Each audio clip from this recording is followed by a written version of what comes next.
You are listening to the Objects of Affection collection. Study 153, Material Transparency Becomes Law, the Digital Product Passport. The object learns to testify, consider the sewn-in label. For half a century it has been the object's entire sworn statement. A fibre percentage, a country stamp, 5 care hieroglyphs, a size. Everything else about the garment, where the fibre grew, who spun and dyed and sewed it, what chemistry it carries, what it did to a river, whether it can be repaired or only replaced, has been legally none of the buyer's business. The label is a masterpiece of minimal disclosure. The least an industry could be compelled to say, said in the smallest possible type. That settlement is ending.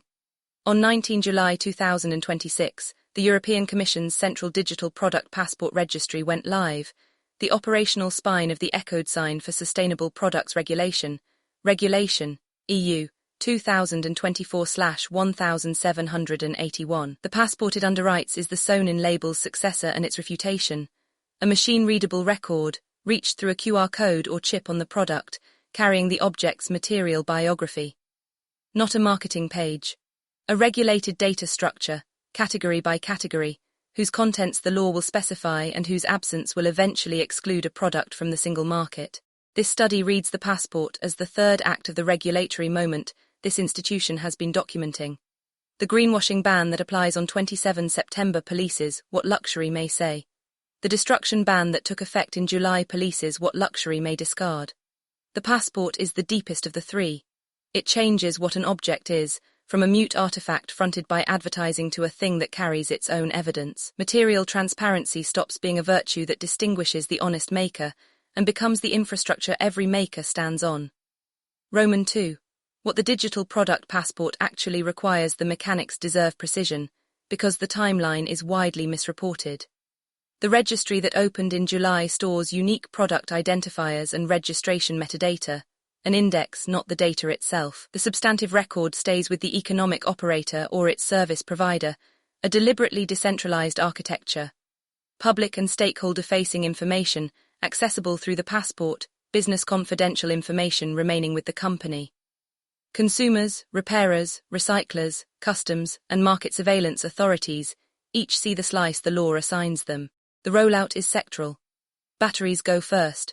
A mandatory battery passport from 18 February 2027 for EV, light transport and industrial batteries.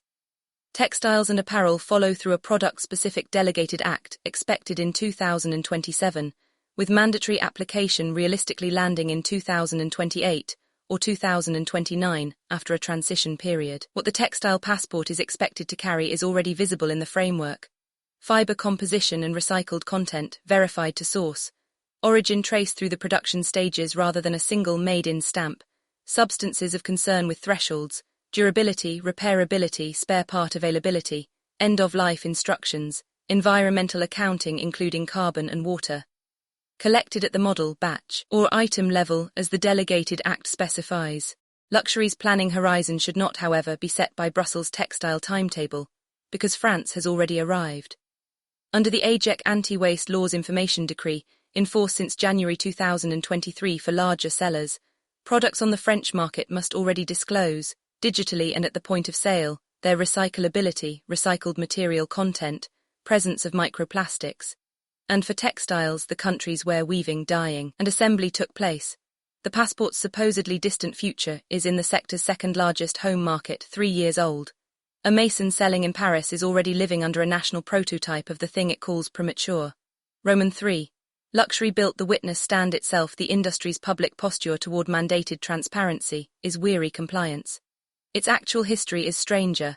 Luxury built this infrastructure first, voluntarily, at consortium scale, for its own reasons. The Aura blockchain consortium, founded by LVMH with Prada and Cartier, exists to give luxury goods digital identities. Registered products carrying cryptographic records of provenance and ownership.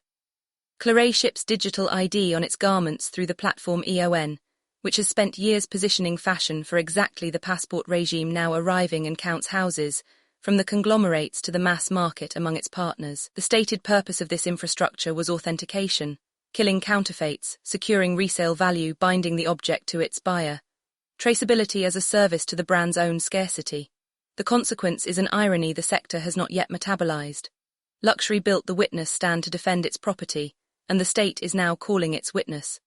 The same digital identity that proves a bag is genuine can carry, and under the passport regime will carry, the rest of the testimony, what the bag is made of, where its stages happened, what it can and cannot claim.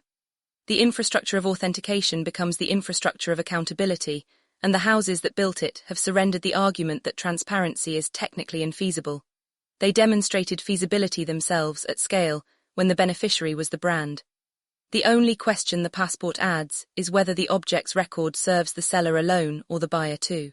This institution maintains its own instrument on the accountability side of that line, the material integrity record, an instrument of the objects of affection collection, which reads the documented gap between what an object costs to make and what it commands at retail. The methods differ, the direction is the same. The era of the object as a sealed surface is closing from every side at once, corporate, institutional, and now statutory. Roman 4. The legibility of labour. Made statutory read through this institution's framework, the passport legislates a condition the lexicon has always treated as the foundation of honest objects. The legibility of labour, the capacity of a thing's making to be read in and through the thing itself. The old label reduced that legibility to a fibre percentage. Advertising replaced it with narrative. The passport restores it as data. The weaving, dyeing, and assembly that France already forces into disclosure are precisely the chapters of the material biography that the industrial system spent a century making illegible, first through distance, then through complexity, finally through storytelling. Two consequences follow, and they run in opposite directions across the sector's two halves. For the houses whose value is genuinely material, the passport is a gift wrapped in compliance costs. It converts claims they could always make privately into evidence a market can verify, and it prices the difference between them and their imitators. An atelier whose silk is what it says, whose stages are where it says, has nothing to redact. For the half of the sector whose margin lies in the gap between narrative and material, the passport is an audit that never closes. Every chapter of the biography that must be disclosed is a chapter that can no longer be written by the marketing department. The deeper shift is in the object's ontology. An artifact that carries its record ceases to be a pure sign and becomes, in the framework's terms, accountable matter, a thing whose meaning is anchored to its documented making rather than floating free of it. The custodian's contract, the obligation between an object and its keeper that this institution has traced through made-for-one practices, acquires a statutory echo. The passport is a custody record the object cannot lose, attached not to the buyer's sentiment, but to the product's identity. What the framework argued as philosophy, the regulation now installs as plumbing. Coda, transparency as the floor. The passport will arrive slowly, category by category, delegated act by delegated act, and the temptation will be to treat each postponement as a reprieve. The record suggests the opposite reading. France's decree is live. The registry is live. The consortium infrastructure is live.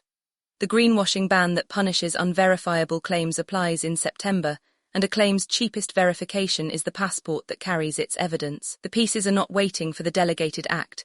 They are converging ahead of it.